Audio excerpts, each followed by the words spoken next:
ও মা, এটা কি মা? এটা হলো ঘ্যাটকোল। এটা কি আজকে রান্না করবে নাকি? এটা কি কচু? হ্যাঁ, এটা কচুর মতনই, কিন্তু খেতে খুব টেস্টি।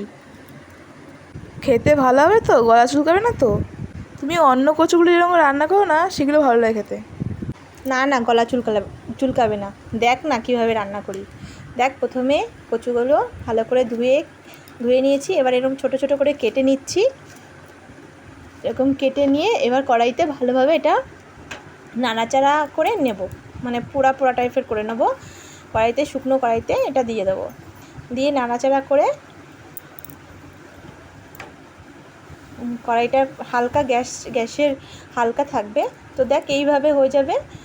তো হালকা হালকাভাবে সব শুকিয়ে টাইপে যাবে। এবার শিলপাটাতে একে একে ওই কচুটা, পেঁয়াজ, লঙ্কা বাটা,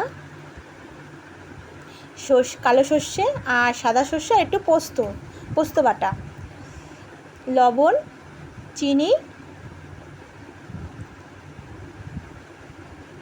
একটু হলুদ আর একটু রসুন দিয়ে ভালো করে মিহি করে বেটে নেব।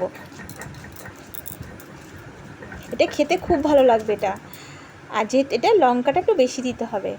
তো আমার বাটা দেখ রেডি, কমপ্লিট হয়ে গেছে।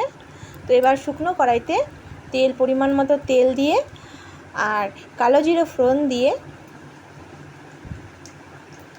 এবার ওই সব বাটা মিশ্রণটা এর মধ্যে ঢেলে দেবো।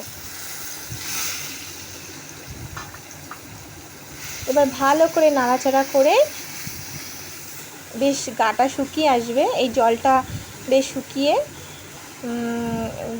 শুকিয়ে যাবে বেশ, তখন আমি নামিয়ে দেবো। দেখ এভাবে রেডি।